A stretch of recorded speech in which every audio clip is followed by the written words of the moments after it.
Espacio en Blanco, en Radio Nacional de España, con Miguel Blanco. 3 y 5, 2 y 5 en las Islas Canarias. El mundo del misterio del Espacio en Blanco regresa a las antenas de Radio Nacional. Todavía nos quedan muchos temas esta noche. Comenzaremos con Miguel Pedrero, que nos va a llevar de viaje. Recordaros que mañana tenemos a Matías Estéfano. Y hoy, curiosamente, os vamos a dar también una nueva versión, un nuevo estudio acerca de lo que pueden significar esas líneas de Nazca hecho por otro ingeniero. Vamos de científicos esta noche, no os lo perdáis. 900-137-137 nuestro teléfono por si queréis intervenir, y tras esa sintonía nos vamos con Miguel.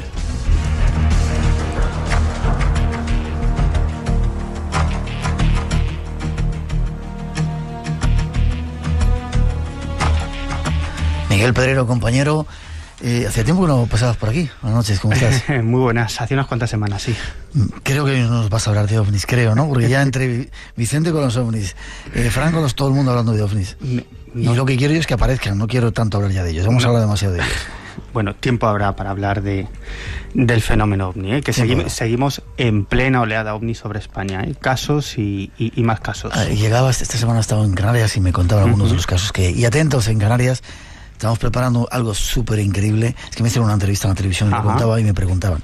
Para el mes de mayo o mes de junio, atentos, os contaremos algo increíble, está a punto de suceder. Estar atentos que os lo contaremos. Aparte de ovnis y demás que aparecerán por ahí. ¿Dónde nos vamos hoy o qué ocurre? Bueno, pues nos vamos de viaje. Y nos vamos de viaje quizás geográficamente y temporalmente. Nos situamos hace 4.500 años, en el año 2500 antes de Cristo, en el Antiguo Egipto. Vamos a hablar de una teoría que está apoyada por determinados indicios, ¿no? Y que apunta en el sentido de que navíos del Antiguo Egipto pudiesen haber desembarcado en las costas de América, más concretamente en las costas mexicanas, ¿no? Tampoco es tan extraño, ¿no? Quizás algunos de los oyentes que ahora están atentos al programa, esto les puede sonar... Mexicanos que nos escuchan también, mucha gente ahí en Latinoamérica. Bueno, puede sonar un poco a chino, pero lo cierto es que a América llegaron pueblos de diferentes lugares geográficos muchísimo antes que Colón, ¿no? Lo que pasa es que Cristóbal Colón se convirtió en la avanzadilla de una conquista, ¿no? Digamos que dio a conocer a Occidente la existencia de esas otras tierras, pero antes llegaron celtas, probablemente chinos, polinesios, vikingos. En este sentido sí que hay pruebas muy evidentes, ¿no? Quizás no es tan evidente el tema de Egipto, pero sobre todo en los últimos años han surgido bastantes pistas en este sentido. Y como te digo, si quieres empezamos nuestro viaje hace 4.500 años, en la 2500 antes de Cristo, quinta dinastía, época del faraón Sahura.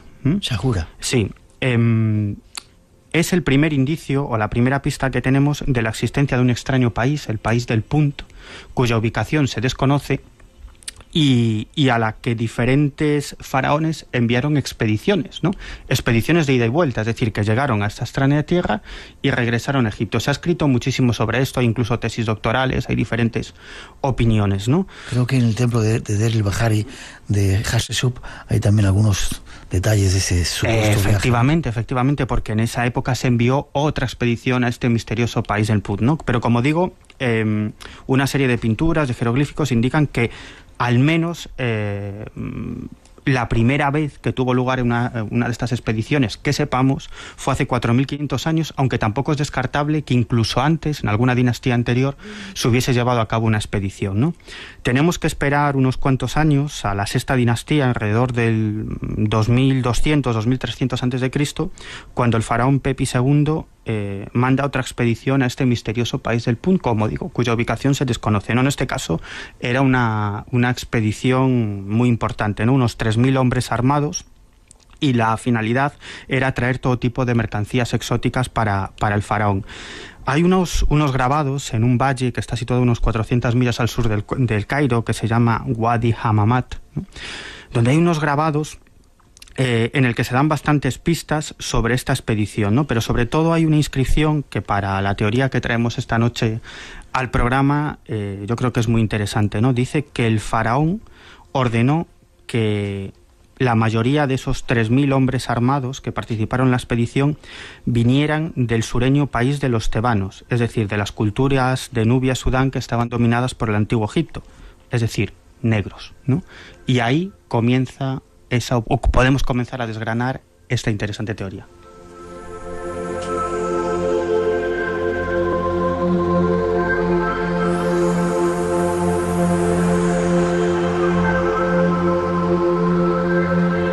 Negros en América. Claro, es decir... Antes de la llegada de los esclavos, evidentemente. Evidentemente, es decir, ahora mismo lo que tenemos es que alrededor del 2200, 2300 a.C., una expedición de hombres procedentes del antiguo Egipto, entre los que había negros, es decir, individuos pertenecientes a las culturas de Nubia, Sudán, llegan a un extraño país que es el país del Punt, ¿no? Cuya ubicación, como digo, se desconoce, ¿no? Bueno, lo cierto es que en América, concretamente en México, parece bastante claro que los africanos, mucho antes que Colón, desembarcaron en este país, ¿no? Hay estatuas que muestran rasgos negroides, ¿verdad? Los hemos visto en el museo sí, y en algunos otros lugares. Es la misteriosa cultura olmeca, la cultura madre de todo el resto de las culturas mesoamericanas, ¿no? Bueno, ahora mismo eso lo ponen en duda, no hay discusiones, pero independientemente de que sea o no la cultura madre de todo el resto de las mesoamericanas, está claro que han ejercido una enorme influencia en todas las culturas de Mesoamérica, ¿no? Bueno, la cultura olmeca nace aproximadamente en el año 1500 a.C., ¿no? Y de hecho hay bastantes investigadores que defienden la teoría de que la cultura olmeca fue fundada precisamente por estos nubios, ¿no? Estos egipcios de la zona de Nubia, Sudán, que iban en esta expedición al misterioso país del Punt, que en este caso sería México, ¿no? Serían el territorio que actualmente conocemos como México. ¿Los dejaron allí? Claro, la teoría es que los dejaron allí precisamente para cargar mercancías que llevar... Aligerar el barco para luego poder cargar mercancías. Evidentemente, ¿no? Estos hombres de raza negra se habrían quedado allí y cientos de años después darían lugar al nacimiento de la cultura olmeca, que como digo, está claro que ha sido fundada por personas de raza negra. Tú lo has comentado anteriormente, es evidente esas grandes cabezas pétreas, cabezas de piedra, cuyos rasgos son claramente negroides. Y además hay otra característica, además de esos rasgos faciales que apuntan claramente al continente africano, en esas cabezas se aprecia una especie de casco que parece de cuero, ¿no? Y es curioso porque estos cascos eran precisamente de cuero, eran los que utilizaban los nubios en esa época, ¿no? Con lo cual, bueno, tenemos una serie de indicios, ¿no? De hecho, la cultura olmeca es la madre de muchas otras tradiciones que luego pasaron a otras culturas mesoamericanas, como los mayas, por ejemplo, la serpiente emplumada, ¿no? ¿Sí? Sí, los primeros grabados de esa extraña deidad, la serpiente emplumada, viene de la cultura olmeca, ¿no? Y de muchas otras tradiciones, ¿no? De hecho, fíjate, la existencia de negros, de personas de raza negra en el continente americano, ya fue reportado incluso por los primeros conquistadores. Por ejemplo, Antonio Herrera, uno de los cronistas de la conquista, en un libro que editó en el año 1601, da a conocer una serie de declaraciones de personas que acompañaban a Cristóbal Colón y que aseguraban haber visto en el continente americano a personas de raza negra. Otros conquistadores, como Vasco de Gama o Núñez de Balboa, alrededor del año 1513-1514, reportan la existencia de negros, ¿no? Por otro lado, desde el punto de vista antropológico, se han hallado, sobre todo en algunas zonas del sur de Texas, norte de México, se han encontrado cráneos claramente pertenecientes a personas de raza negra, ¿no? No hace demasiado, en las Islas Vírgenes, en Estados Unidos, una serie de arqueólogos encontraron 2 esqueletos de mujeres que dataron alrededor del año 1200 después de Cristo, es decir, unos 200, casi 300 años antes de la llegada de Colón, y que claramente eran mujeres de raza negra, ¿no? Por lo tanto, hasta ahora lo que tenemos es la existencia de personas de raza negra en el continente americano antes de la llegada de Colón, y la posibilidad de que esas personas fuesen nubios de la zona de Nubia, Sudán, procedentes de esa misteriosa expedición al país del Punt, que podría ser México, ¿no? Hasta ahora lo que tenemos es una mera hipótesis, pero ahora, si quieres, lo que vamos a desgranar son las pruebas, algunas bastante espectaculares.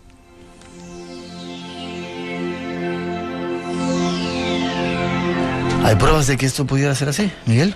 Fíjate, nos vamos, por ejemplo, a un campo del conocimiento, la antropología. El antropólogo historiador Clyde Amat Winters encontró en la zona de La Venta, que es uno de los enclaves olmecas de México más importantes, una serie de grabados en un hacha.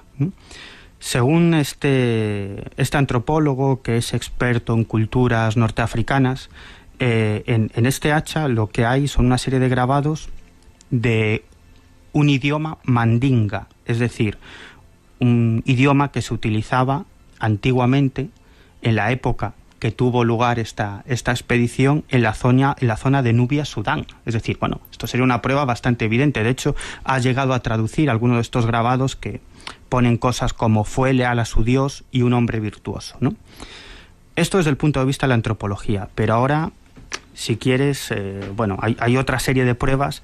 Eso que vas a decir me ha llamado mucho la atención. Bueno, esto es demoledor. Esto es demoledor. Fíjate, en el año 1992 se inician una serie de estudios toxicológicos sobre la momia de una reina egipcia, Genut Tahuy, perteneciente a la 21ª dinastía, vivió alrededor del año 1000 a.C. Bueno, esta momia se conserva en el Museo de Múnich, ¿no? Ya sabes que los europeos, además de conquistar determinados países, los expoliábamos, ¿no? Por eso hay tantas momias repartidos por diferentes museos, ¿no? Bueno, incluso más otros que los españoles, ¿no? Pero bueno, esa es otra historia. Bueno, el caso es que encargaron este estudio toxicológico a una toxicóloga forense, una prestigiosa toxicóloga forense, Esbelta Belabanova, ¿no? Bueno, cuando hace este estudio descubre algo absolutamente increíble, y es que la momia de esta reina egipcia, de Genut Tahuy, tenía restos de cocaína. ¿De cocaína? Sí. O sea, quiero decir, de planta de coca, ¿no? Ajá. Y de tabaco en altas dosis. De nicotina. Sí, es decir, que pero en altas dosis propias de una persona con graves problemas de drogadicción, ¿no? El tabaco no estaba en Egipto, ¿no? Claro, pero es que hay más, fíjate. Antes de ir a eso, año 1976, en la momia de Ramsés II, que se conserva en el Museo del Louvre en París, cuando se realiza una limpieza para acabar con 89 hongos que estaban acabando con la momia, pues también descubren restos de tabaco. En el caso de Genut Tahuy, la sorpresa fue tal que Belabanova repitió ese mismo análisis 300 veces. Y las 300 veces, porque parecía increíble. Y las 300 veces dio el mismo resultado. ¿Cuál es la conclusión de esto? Vamos a ver. En teoría, las plantas de tabaco solamente existían en América antes de la llegada de Colón. Solo después de la llegada de Colón y del resto de los conquistadores y de los europeos se expandió por otras partes del mundo, ¿no? Por lo tanto, si una momia de una reina egipcia que vivió en el 1000 a.C., es decir, aproximadamente 2500 años antes de la llegada de Colón, si fumaba tabaco, ¿no? Solamente hay una posibilidad, y es que o bien un navío egipcio llegó a las costas americanas y regresó con la planta de tabaco, esa es una posibilidad, o otra posibilidad es que navegantes americanos llegaran con la planta de tabaco a las costas egipcias. No hay más posibilidades, pero hay más pruebas. Espera. Sí.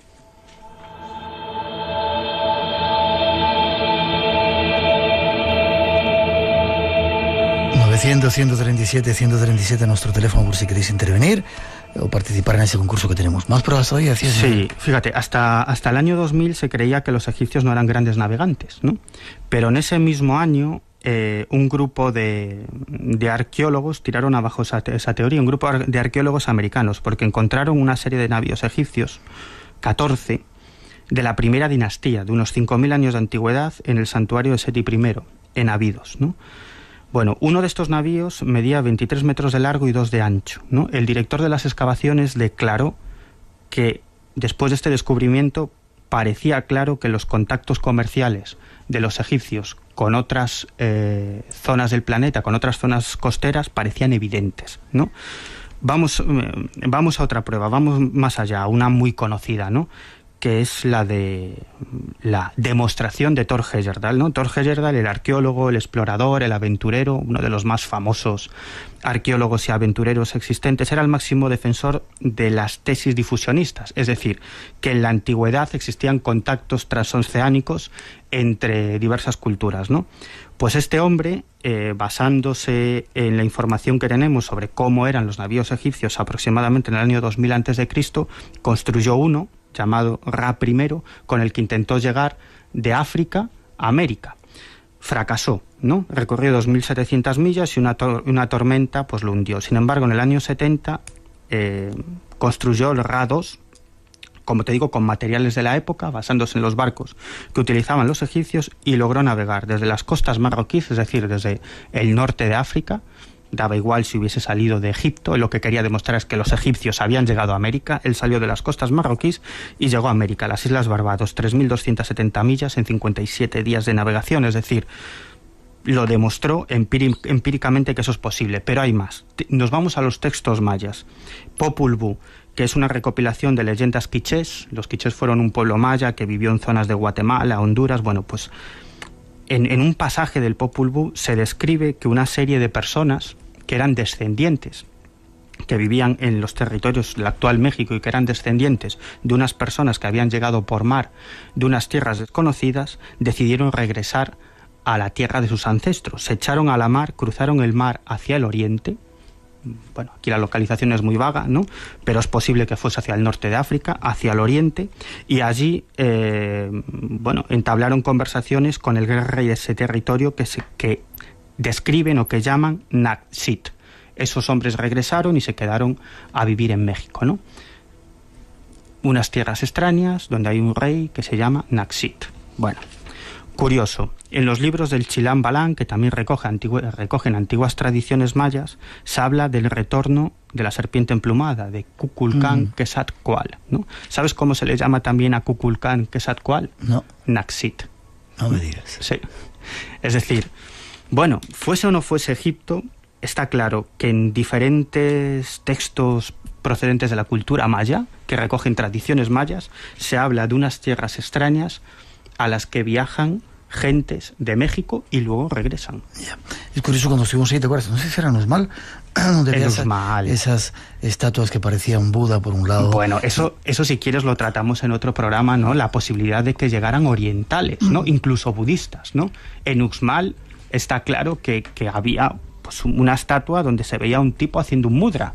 Es decir, y había otras pistas que nos enseñaron que apuntaban claramente a una influencia oriental, más bien una influencia budista. Ya, se va a tener que reescribir la historia, ¿eh? Cuántas cantidad de cosas tanto equivocadas nos están contando. Es que nos creemos que los antiguos eran estúpidos, y para nada. Fíjate las cosas que eran capaces de construir. ¿Cómo no iba a haber contactos transoceánicos? Pues por supuesto.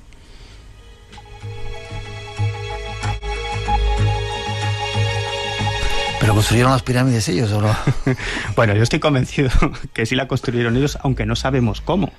Es otro de los grandes misterios. Tampoco sabemos cómo transportaron los moais en la isla de Pascua. Es decir, hablaremos de ello. Que obviamente tenían determinada tecnología y determinados conocimientos de los que nosotros carecemos hoy en día. Hablaremos de ello. Gracias, Miguel. ¿Forma de ponerse en contacto contigo si quieren? Sí, un correo electrónico. Es muy sencillo. Es miguelpedrero@hotmail.com. Y seguimos investigando casos de ovnis y casos de casas encantadas y fenómenos extraños. Ahí está nuestro correo espacioenblanco@rtv.es. Que nos manden todo tipo de casos. Ahí estamos Fran Contreras y yo con los cuadernos preparados para salir a las carreteras, ¿eh? Será un placer. Nos seguimos viendo, ¿vale? Venga, hasta 3 y 24, 2 y 24 y 25, casi en las Islas Canarias tenemos muchos temas. No os perdáis esa idea nueva, esa teoría acerca de las líneas de Nazca que da otro de nuestros invitados. Pero antes, una información de alguien que llega y que viene mañana a nuestro programa.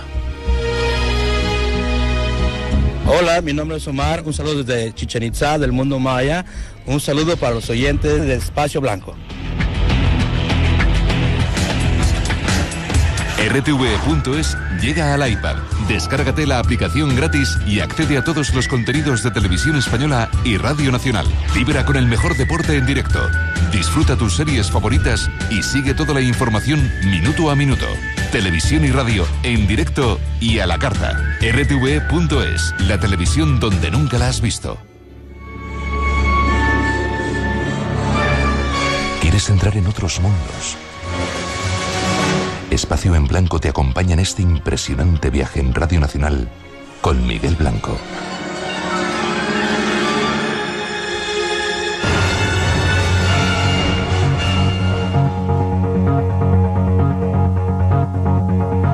Espacio en Blanco nos hacemos eco de las actividades que se realizan en España. Queremos daros una que ha suscitado mucho interés. Nos vamos hasta Barcelona a hablar con Elena Trabal, organizadora, ayudante de la organización de un encuentro unido que va a tener lugar en Barcelona y en Madrid. Buenas noches, Elena, ¿cómo estás? Hola, buenas noches, ¿cómo estamos todos por aquí? En Barcelona estamos estupendamente bien. En Madrid y también. Con muchas ganas de que esto suceda. Digo que en Madrid y en el resto de España también súper bien. Cuéntame una cosa, te tengo envidia porque acabas de venir de un evento que ocurrió en Capilla del Monte, en Argentina, ¿verdad? Con personajes increíbles como Matías Estefano, Roy Littlesand y mucha gente, ¿no? Y muchísima gente. ¿Qué pasó? Dime, cuéntame. Pues mira, que inicialmente se esperaban 200 personas, 500 máximo. Matías esperaba pues un grupo así para celebrar el 11-11 y de repente se empezó a disparar, empezaron a llegar inscripciones. A día del 11-11 ya éramos 4.000 y el mismo día llegaron incluso 2.000 personas más para asistencia. Y esto consideramos que ha sido algo, primero que la fecha ya era muy importante y muy resonada, pero ha sido algo como que demuestra que hay algo que se está moviendo dentro de todo lo que es los seres humanos y la sociedad, ¿no? Que va más allá de lo que es... pues lo que vivimos cotidianamente, ya, ¿no? Como... De cualquier forma, Elena, el lugar merecía la pena, ¿no? Capilla del Monte, ese lugar increíble, un sitio paradigmático con el mundo de los ovnis, ¿no? Bueno, y otra serie allí de hay cosas. de todo, allí de todo. A ver, Capilla del Monte es un punto, pues como puede ser Montserrat aquí también en España, que tiene una energía telúrica pues muy importante y donde se mueven pues todo tipo de energías. O sea, que no podemos separar una cosa de la otra, sino que allí cabe todo. Entonces se mueven ovnis, se mueven... Lo que sí es cierto es que hay la ciudad intraterrena de los ERCs, ¿vale? Y bueno, es como si fuera un agujero de banda ancha, ¿no? Dentro de lo que es el Internet cósmico. Entonces ahí pasan cosas, sí. Yo no he visto ningún ovni, tampoco era mi... Supongo que quien quiera ver ovnis al final verá lucecitas, pero... ¿Sabes? Pero sí que hay, seguramente. Ya te contaré algún día, Elena, alguna de las aventuras que hemos vivido allí nosotros. Dime seguramente una cosa. Sí, porque ya te las todo contaré. cabe, claro que sí. Dime una cosa, y brevemente, vienen dos personajes, Matías Estefano y Roy Littlesand. Dime quién es Matías Estefano para las personas que no lo conocen, aunque he de decirte que tenemos multitud de oyentes que estaban teniendo ganas de que viniera, de que habláramos con él. Dentro de un poquito vamos a hacer una entrevista con él en Argentina. Pero ¿quién es este personaje?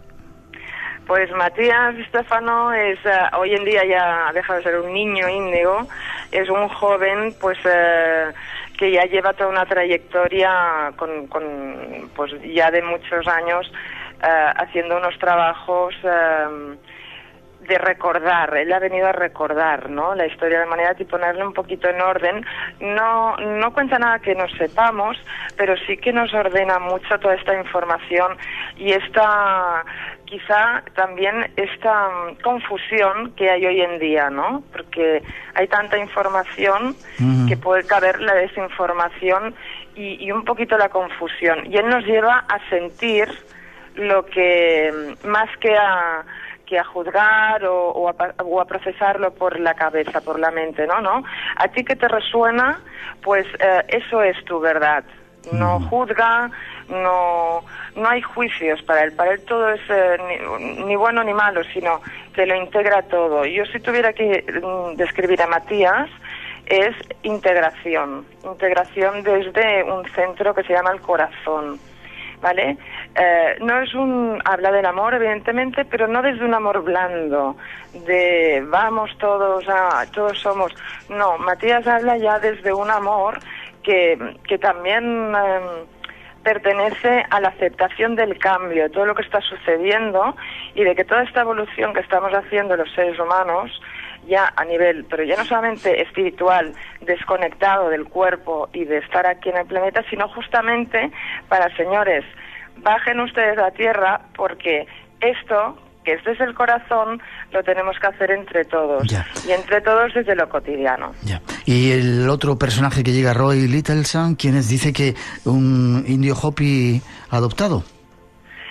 Sí, es un indio Hopi adoptado, y tiene 78 años, es sanador, es mensajero de la paz, es agricultor, lleva años de peregrinación por todo el mundo, compartiendo ya las enseñanzas del corazón único y construyendo ruedas medicinales. Es un ser maravilloso, es un ser que trabaja desde la humildad, desde... a ver, ¿cómo te lo diría yo? Su silencio habla, ¿sabes? Yeah. Su silencio habla. Yeah. Y nos habla de muchas cosas. Es de una bondad exquisita, es de un compromiso admirable, es muchas cosas. Yo quiero conocerle, Elena, quiero conocerle. Dime, ellos dos se reúnen el 11 de febrero en Barcelona y el 12 de febrero en Madrid para un encuentro que llamáis Encuentro Unido. Encuentro Unido es el 11 en Barcelona, 12 en Madrid de febrero, y es el siguiente paso, ¿vale? Porque en el 11-11 se abrió, es el portal que realmente tampoco se abrió, portal tan famoso, no se abrió el 11, sino que el 11 es una fecha que numerológicamente y energéticamente, y los numerólogos esto lo saben, pues muy concreta, ¿no? Pero ahí se hizo un trabajo, ¿vale? Tanto personal, a muchos niveles, y en grupo y en colectivo, hicimos de banda ancha para que anclar una nueva energía y funcionar desde otro centro, pero ya desde nosotros, desde todo el grupo de los 6.000 personas que estábamos allí, en armonía, pero no una armonía de malentendida, sino justamente pues desde una armonía colaboracionista, ¿no? Estábamos todos en respeto. Y después aquí el 11 y el 12 es el siguiente paso de estos trabajos que se van a hacer junto con lo que es Montserrat, ¿vale? ¿Sí? No es que se haga en Montserrat, sino que Montserrat también es una montaña que tiene una ciudad intraterrena, y es crear puentes. O sea, lo que está haciendo Matías y Roy Littleson es, en varios puntos energéticos que podrían ser los chakras del planeta, pues establecer y anclar una nueva energía para algo que también han hecho otros, pero él desde su trabajo, ¿sabes? Desde lo que ha venido a hacer. Déjame, Elena, que ponemos un poquito de música y damos la información completa para la gente que quiera tener más datos, ¿vale? Perfecto.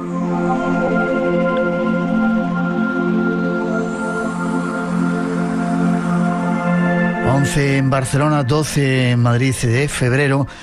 Matías de Stefano y Roy Littleson vienen a España. Forma de contacto y dime cómo informarse. Pues mira, a ver, en la página web, hay una página web general, ¿sí?, que es www.unido, ¿sí?, .encuentro11, ¿sí?, .com, .ar, ¿sí?, y allí, primero que ya hay toda la información, y luego está la pestaña de inscripciones. Es imprescindible inscribirse, ¿vale? Una vez allí ya se les pasa toda la información de cómo tienen que hacer el proceso, y muy pronto ya anunciamos, porque esto se ha desbordado.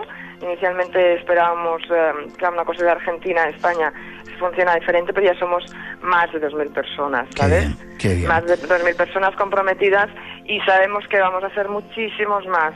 Entonces, es que es bárbaro, ¿eh? La gente está, resonando, ¿no? Como dice Matías, gracias por resonar, porque eso funciona por pura resonancia, y desde algún centro que dices, es que ya me comprometo para hacer otro tipo de vida, ¿no? También. Pues ahí está la información, Elena. Vamos a seguir el evento, 11 de febrero Barcelona, 12 de febrero Madrid, www.unido.encuentro.11.com.ar es la página web.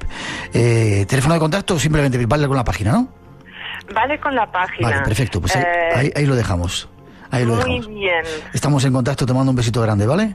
Un abrazo y esperamos verte allí. Si Dios quiere, un beso grande, nos vemos. Sí que querrás, seguro. Hasta Un pronto. abrazo. Chao.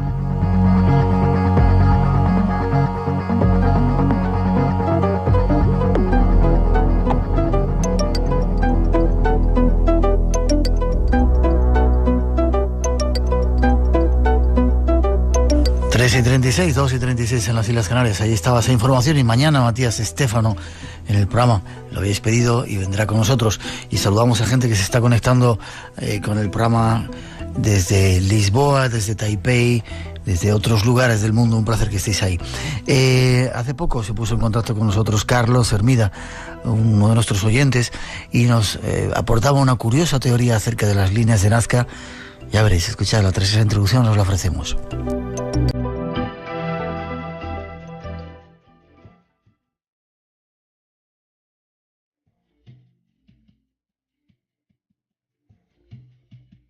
Existen aún muchos misterios por descubrir en nuestro mundo. Lugares misteriosos que mantienen su secreto a pesar de los años, esperando ser desvelado. Uno de ellos son las misteriosas líneas de Nazca en Perú. Han sido muchas las teorías que sobre estas enigmáticas figuras se han vertido a lo largo de los años, desde que María Reiche se dedicara a estudiarlas. Pero aún su misterio no ha sido descubierto.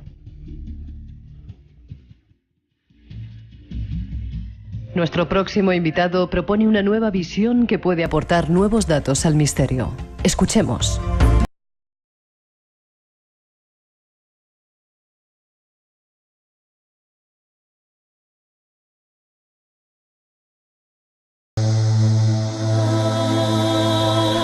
Hay una lista por ahí de lugares, los 10 lugares más misteriosos del planeta, y entre ellos figura este sitio al que vamos a ir ahora.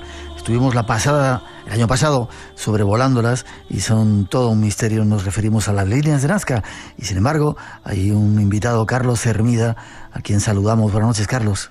Muy buenas noches. Que dice tener explicaciones para este asunto. Déjame que te presente. Ingeniero civil, director de planificación, has trabajado haciendo carreteras y grandes proyectos de estos. Exactamente. He trabajado haciendo precisamente las carreteras en las que hoy por hoy podemos circular. En Santiago de Compostela has trabajado con la Xunta, has trabajado sobre todo ahí en esa parte de Galicia. Sí, no, y sobre todo a nivel español. Estamos hablando del Ministerio de Fomento y algunos organismos pues a nivel estatal. Ya, y eres un tipo inteligente, nos escuchas, ¿no? En este caso, por supuesto, siempre os escucho. Vale. No falta la cita. Nos ha llamado mucho la atención el mensaje que nos has mandado. Para mí las líneas de Nazca son uno de los misterios más increíbles de este planeta. Hay diferentes teorías. Algunos dicen que si son pistas de extraterrestres que habían dejado marcas ahí para que aterrizaran. María Reiche, que estuvo durante muchos años investigándolo, decían que tenían que ver con los ritos de la fertilidad o con marcas de agua. Exactamente. ¿Cuál es tu investigación y cuál es tu punto de vista acerca y explicación acerca de esas líneas? Bien, te comento, de Nazca se han dicho varias cosas, se ha dicho de todo, como tú bien sabes, las teorías que son varias, desde la de María Reiche, como tú has dicho, también he de añadir sobre todo la del calendario astronómico, pasando por la teoría de los canales de irrigación, y también hasta la insólita y también aceptada teoría de ser únicamente un método para entretener a la población. Esa no la había escuchado yo, ¿sí? Esta, ya te digo, es la más aceptada por la arqueología actualmente, es la última moda. Igualmente yo estoy totalmente en contra y en oposición de esa teoría, ya que la ingeniería tiene muchas cosas que decir sobre la arqueología. Déjame que haga un comentario, Carlos, sobre esto. Como no tienen nada que hacer los portitos, los ponían ahí en esas páramos cientos de kilómetros a recoger piedrecitas, ¿no? Qué curioso. Exactamente. Tú, desde tu punto de vista, con tu experiencia como ingeniero, le has visto otra opción, ¿no? Vamos a ver, aquí hemos utilizado otro sistema para analizar los hallazgos. Es decir, nosotros hemos acudido a las imágenes de satélite, las hemos plasmado en planos en diseño CAD, exactamente igual, con el mismo procedimiento que utilizamos hoy por hoy en las actuales expropiaciones, es decir, para expropiar al hacer una carretera. Es decir, que nosotros hemos utilizado los sistemas de ingeniería civil y los hemos aplicado a la arqueología.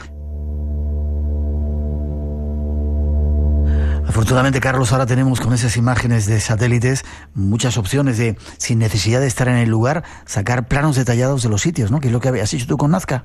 Exactamente. Nosotros lo que podemos sacar es unas geometrías totalmente diferentes de las que han hasta ahora aportado no solo la ingeniería, sino otros servicios técnicos.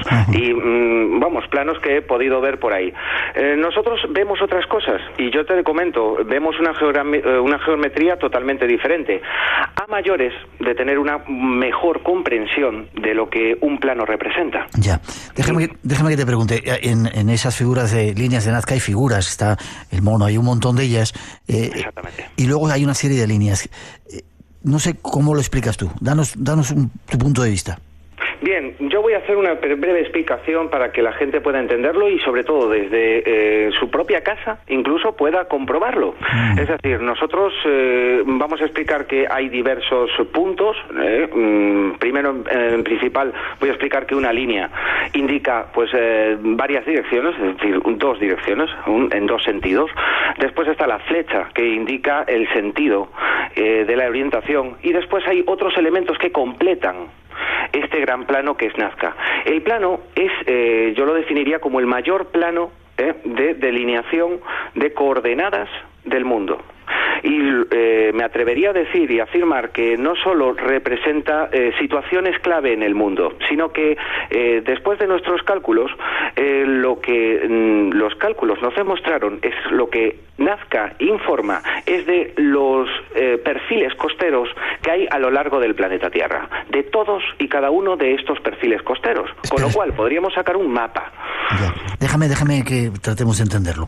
Desde tu punto de vista, viéndolo con esa visión más, digamos, desde más arriba, ¿no? Y con la comprensión de la ingeniería actual, para ti es un plano de coordenadas. Coordenadas son las que dan puntos de referencia de lugares, ¿no? Correcto, son coordenadas cartesianas que incluso son coordenadas relativas al punto que es Nazca. Y es muy interesante aclarar una cosa. Nazca es un punto en el planeta que goza de unas características. Y estas características permiten que, por ejemplo, estas líneas duren durante miles de años. Ajá. Esto en la antigüedad lo sabían. Y también sabían que la facilidad en la cual se puede plasmar el plano de Nazca es mucho más sencillo, mucho más fácil que realizarlo en otras zonas del planeta. Te puedo comentar que a raíz de la ingeniería, así a grandes rasgos, podemos decir varias cosas. Primero, que es el plano de mayor envergadura del mundo, que informa de las costas que engloba toda nuestra geografía terrestre, y además utilizaron un sistema decimal, con lo cual conocían también las escalas métricas. Hay que trabajar con escalas. Para trabajar en Nazca hay que saber de escalas y hay que saber de direcciones. Carlos, ¿quiere decir esto que tú con lo que ahí ves lo pones sobre un mapa y sacas informaciones? Exactamente. Dices de las costas, no entiendo eso de las costas. Que está reflejado. Te lo voy a explicar de una manera muy sencilla. Era la manera de representar las costas del mundo. ¿Cuánta dirección había desde ese punto hasta la siguiente costa? ¿Y en qué dirección lo hacían? Es decir, tú sigues la flecha, sigues la orientación de esa flecha y multiplicada la distancia de esa flecha, multiplicada por la escala que te impone. Y yo ya te comentaré cómo se impone dicha escala. Al multiplicarla te da una suma en miles de kilómetros. Yeah. Y es, por ejemplo, estamos hablando de tierras como Nueva Zelanda, estamos hablando de tierras tan lejanas como la conocida Rapa Nui, como también las Islas Marquesas y Tahití. Ya. Y que es sorprendente lo que cuentas. ¿Y qué significarían el resto de los animales? La ballena, todos los animales que hay ahí, el mono. Muy sencillo, y lo voy a aclarar muy simple para que la gente lo entienda. Simplemente el mono, la araña, el colibrí, etcétera, son única y exclusivamente iconos que simbolizan un cierto punto de la geografía terrestre. Es decir, si compusiésemos, a raíz de los cálculos que tenemos en Nazca, sin movernos de Nazca, si compusiésemos un plano a escala pequeña y lo compusiésemos con las coordenadas que Nazca nos da y las longitudes, etcétera, nos saldría la costa del mundo y nos saldría pues unos iconos relacionados a ese punto del planeta. Precisamente esos son el mono, la araña, etcétera. Qué curioso, sería como en un mapa, ¿no?, cuando pones la capital, que de repente sale el pequeño icono Madrid o Barcelona o Santiago de Compostela, ¿no? Eso significaría... Incluso... Sí, por favor. No, perdona, era eso lo que te quería decir. Incluso te comento, eso es lo que pensábamos al principio, que eran puntos claves estratégicos en el planeta, como posiblemente pues el Cairo, las pirámides, sí. Pensábamos que quizás había alguna relación. Luego me di cuenta de que no es así. Lo que te informa con las escalas es del punto en el cual está la costa. Y imaginemos que el planeta Tierra es una esfera. ¿De acuerdo? En el planeta Tierra, de un extremo estaría Nazca y de otro extremo, muy curiosamente, no sabes qué tierra misteriosa está en ese sitio. Ni idea, estoy tratando de imaginarlo, pero ni idea. Hago adivinar, es Angkor Wat. No me digas. Sí, es Angkor Wat, es el otro extremo del mundo, curiosamente también orientados a la perfección con las coordenadas de norte, sur y oeste, y bueno, ya te comento, lo más importante es que todas esas líneas llevan hasta el punto final que es el otro extremo del mundo. Entre un lado y el otro hay 20.000 kilómetros, 20.000 y pico, y en base a eso ellos con escalas consiguen llegar al punto de costa que quieran identificar en ese momento.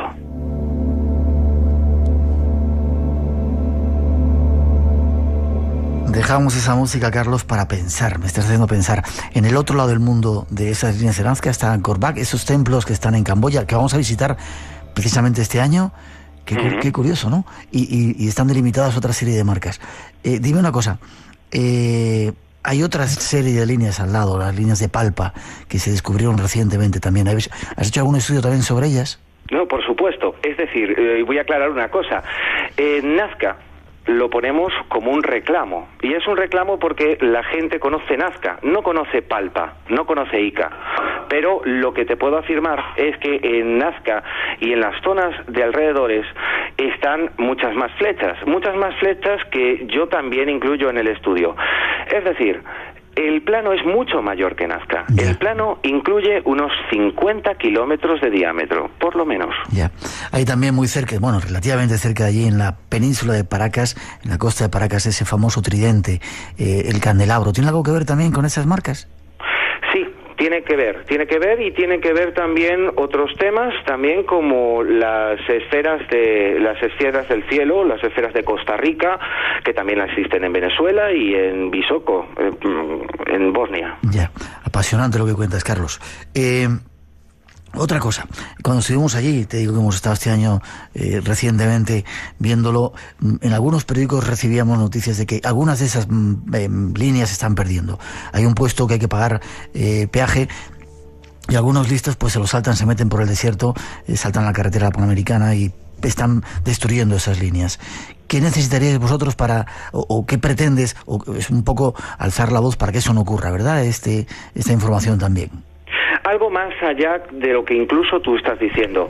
Estamos hablando de un problema que es muy difícil de solucionar. Es un problema que depende de la administración peruana. Nosotros, evidentemente, no podemos tocar en cuanto a decisiones que tomen ellos o, bueno, las acciones de algunos desaprensivos. Lo que en sí nosotros podemos hacer, y es algo que podemos hacer desde nuestra propia casa, con los programas que evidentemente pues nosotros tenemos una gran lista de programas con los que se puede colaborar.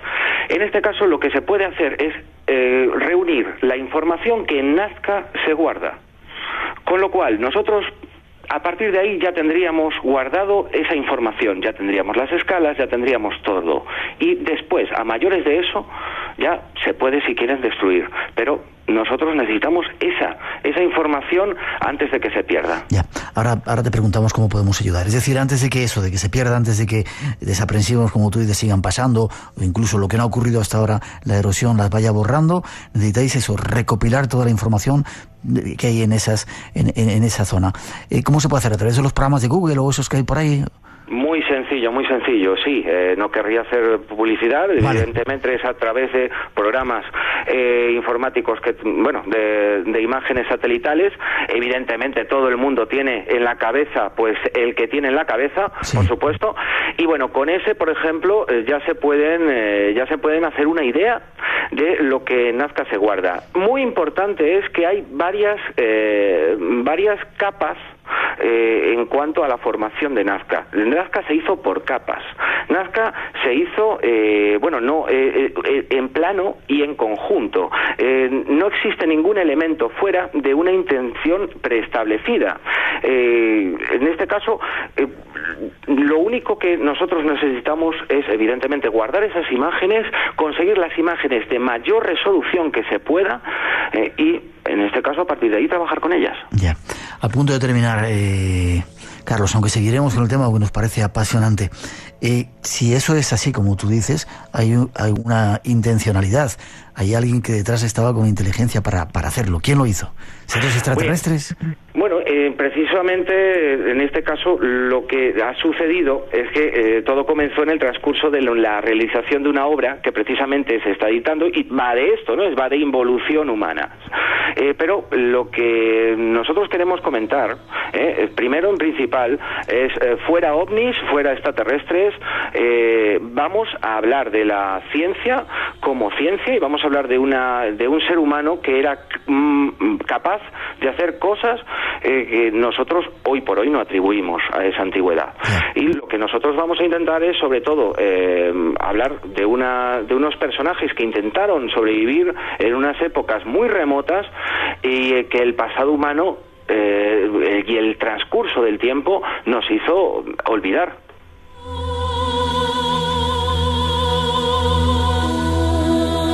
Carlos Hermida, ingeniero, que nos da otra visión muy curiosa y muy interesante acerca de las líneas de Nazca.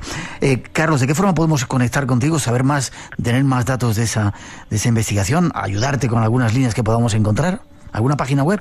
Encantados. Mire usted, precisamente en Facebook tenemos un apartado para que la gente se empiece a meter en el tema de Nazca, contacte con nosotros, sobre todo necesitamos gente pues que utilice programas de CAD, que utilice diseño y que quiera colaborar de manera evidentemente desinteresada para que podamos conservar ese legado que nos dejó esa vieja civilización, la cual considero que fue global. Eso ya aparte son hipótesis, pero ya lo que te comento es lo más importante es ese legado que nos han dejado y esa información conservarla, porque es lo más sagrado que tenemos hoy por hoy en el planeta Tierra. Ahí nos apuntamos. ¿Dónde podemos mandar? Dices entrando en Facebook, ¿y cuál sería? En Facebook, Salvar Nazca. Salvar Nazca. Todo el mundo que se apunte, lo acabamos de comenzar hoy mismo y está dispuesto para que se una todo el mundo. Salvar Nazca en esa red en de Facebook. Y vosotros ya os comento, podréis disponer de nosotros cuando queráis y de los estudios que, os queráis que os aportemos. Carlos, aquí hoy hemos lanzado esa idea y esas hipótesis vuestras y vamos a seguir el asunto, si te parece, ¿vale? Miguel, no quería dejar antes el tema sin comentar que precisamente fue María Reiche, a sus 85 años, quien me dio la última pista que necesitaba para saber qué era. Y es porque ella dijo en una de las últimas publicaciones que aún quedaba mucho por hacer y que existen zonas sin explorar con direcciones y dimensiones muy, muy exactas. Y eso lo dijo María Reiche, no lo he dicho yo. Direcciones y dimensiones muy exactas. Carlos Hermida fue nuestro invitado. Gracias por ese nuevo punto de vista. Vamos a seguirte la pista. ¿Te parece, Carlos? Muchas gracias, Miguel. Ahí estaré. Fuerte abrazo. Hasta pronto.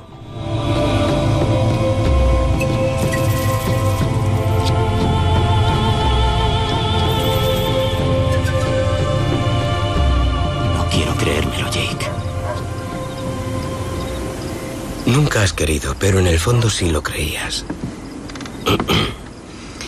Desde que llegó John y viste aquellas luces. Por eso siempre has luchado por demostrar que es una conspiración, una mentira. Es más fácil creer en eso. ¿Qué vas a hacer ahora? Quiero que lo hagas público, Jake. No puedo hacer eso. Esto es algo que el mundo entero tiene derecho a saber. Eres la prueba de que sí sucedió. ¿Pero qué quieres que haga? ¿Salir en la tele? ¿Doblar cucharas?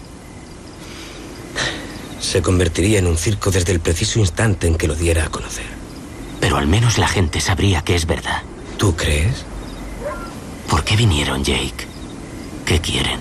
No lo sé, pero sé que no soy el único especial para ellos. Es una sensación que tengo a veces de que hay alguien más.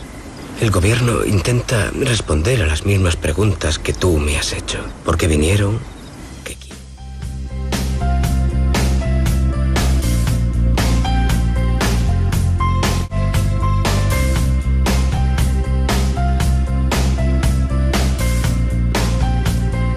Terminamos, teníamos un concurso, 5 premios que son para Maribel Padilla del Facebook. Gracias por estar ahí. Florencio Martínez de Madrid, Marisol Álvarez de Zaragoza, Elena Esteban de Valencia y Fernando Rodríguez de Jaén. Ponernos en contacto con nosotros para darnos la dirección y os enviaremos ese pequeño regalo, una forma de agradeceros que estéis ahí. Habrá más concursos para que sigáis participando.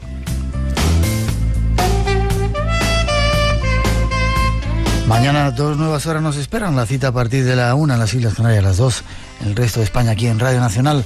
Matías Estéfano nos visita y vamos a mostraros algunas partes oscuras de ese ser humano y hablaremos también de la NASA y otras cuestiones. Buen fin de semana a todos, disfrutar de este invierno que está llegando y ahora hasta las 4 os dejamos con un poquito de nuestra mejor música y la invitación a que sigáis en esta sintonía. Gracias a las visitas que han venido a vernos de Málaga y Coín y otros lugares, ha sido un placer. Nos vemos mañana, cuidaros.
Espacio en Blanco.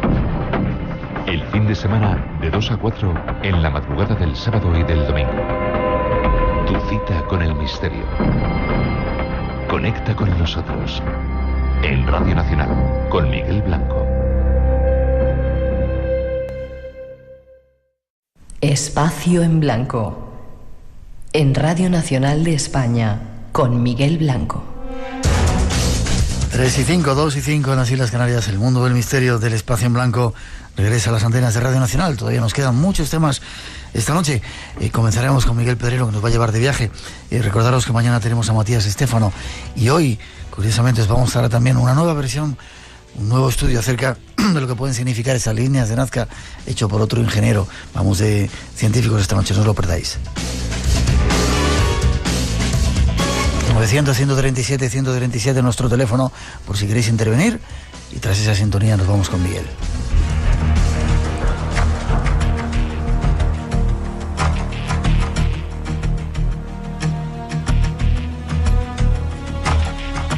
Miguel Pedrero, compañero, hace tiempo que no pasabas por aquí. Buenas noches, ¿cómo estás? Muy buenas, hace unas cuantas semanas, sí.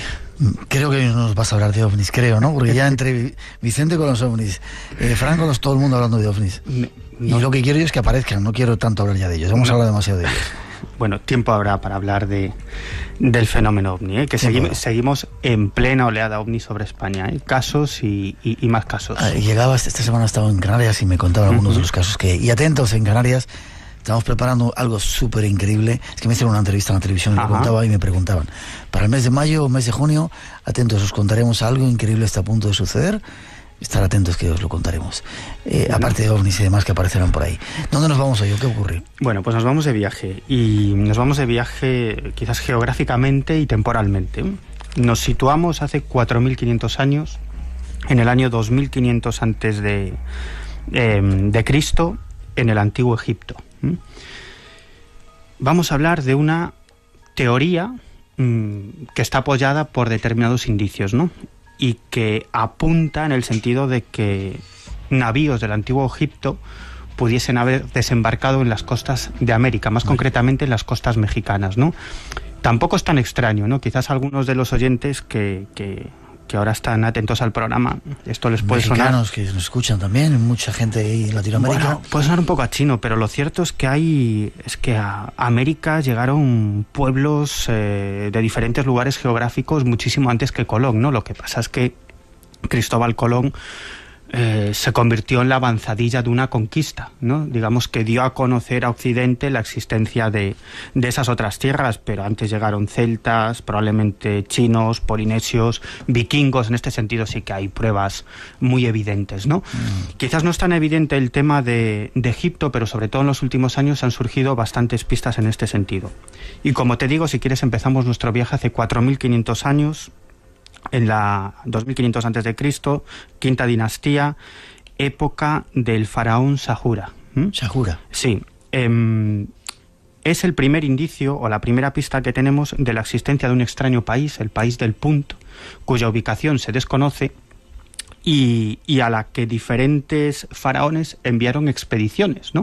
Expediciones de ida y vuelta, es decir, que llegaron a esta extraña tierra y regresaron a Egipto. Se ha escrito muchísimo sobre esto, hay incluso tesis doctorales, hay diferentes opiniones, ¿no? Creo que en el templo de Deir el-Bahari de Hatshepsut hay también algunos detalles de ese supuesto viaje. Efectivamente, porque en esa época se envió otra expedición a este misterioso país del Punt, ¿no? Pero como digo, una serie de pinturas, de jeroglíficos indican que al menos la primera vez que tuvo lugar una de estas expediciones, que sepamos, fue hace 4.500 años, aunque tampoco es descartable que incluso antes, en alguna dinastía anterior, se hubiese llevado a cabo una expedición, ¿no? Tenemos que esperar unos cuantos años a la sexta dinastía, alrededor del 2200, 2300 antes de Cristo, cuando el faraón Pepi II manda otra expedición a este misterioso país del Punt, como digo, cuya ubicación se desconoce, ¿no? En este caso era una expedición muy importante, ¿no? Unos 3.000 hombres armados, y la finalidad era traer todo tipo de mercancías exóticas para el faraón. Hay unos grabados en un valle que está situado unos 400 millas al sur del Cairo, que se llama Wadi Hamamat, ¿no?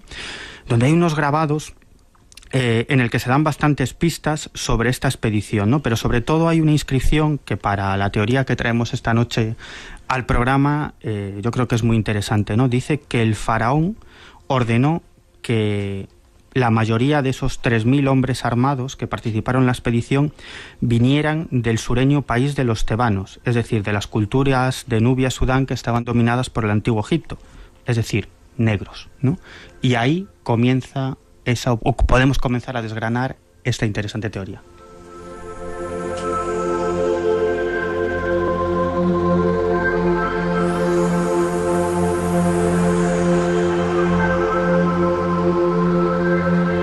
Negros en América. Claro, es decir... Antes de la llegada de los esclavos, evidentemente. Evidentemente, es decir, ahora mismo lo que tenemos es que alrededor del 2200, 2300 antes de Cristo, una expedición de hombres procedentes del antiguo Egipto, entre los que había negros, es decir, individuos pertenecientes a las culturas de Nubia y Sudán, llegan a un extraño país que es el país del Punt, ¿no? Cuya ubicación, como digo, se desconoce, ¿no? Bueno, lo cierto es que en América, concretamente en México, parece bastante claro que los africanos, mucho antes que Colón, desembarcaron en este país, ¿no? Hay estatuas que muestran rasgos negroides, ¿verdad? Los hemos visto en el museo y en algunos otros lugares. Es la misteriosa cultura olmeca, la cultura madre de todo el resto de las culturas mesoamericanas, ¿no?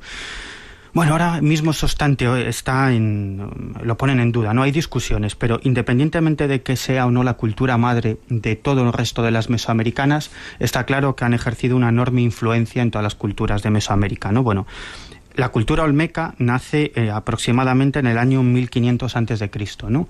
Y de hecho hay bastantes investigadores que definen la teoría de que la cultura olmeca fue fundada precisamente por estos nubios, ¿no? Estos egipcios de la zona de Nubia, Sudán, que iban en esta expedición al misterioso país del Punt, que en este caso sería México, ¿no? Serían el territorio que actualmente conocemos como México. ¿Los dejaron allí? Claro, la teoría es que los dejaron allí precisamente para cargar mercancías que llevar... Aligerar el barco para luego poder cargar mercancías. Evidentemente, ¿no?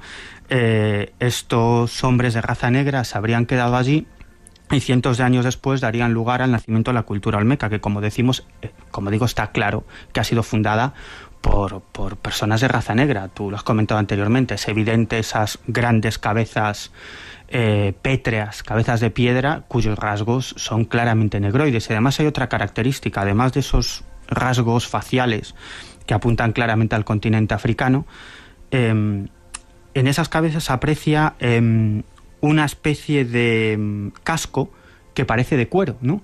Y es curioso porque estos cascos eran precisamente de cuero, eran los que utilizaban los nubios en esa época, ¿no?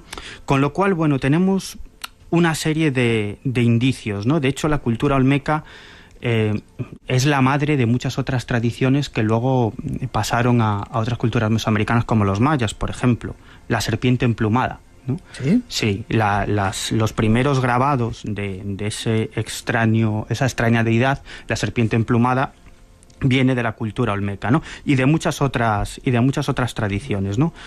De hecho, fíjate, la existencia de negros, de personas de raza negra en el continente americano, ya fue reportado incluso por los primeros conquistadores. Por ejemplo, Antonio Herrera, uno de los cronistas de la conquista, en un libro que editó en el año 1601, da a conocer una serie de declaraciones de personas que acompañaban a Cristóbal Colón y que aseguraban haber visto en el continente americano a personas de raza negra. Otros conquistadores, como Vasco de Gama o Núñez de Balboa, alrededor del año 1513-1514, reportan la existencia de negros, ¿no? Por otro lado, desde el punto de vista antropológico, se han hallado, sobre todo en algunas zonas del sur de Texas, norte de México, se han encontrado cráneos claramente pertenecientes a personas de raza negra, ¿no? No hace demasiado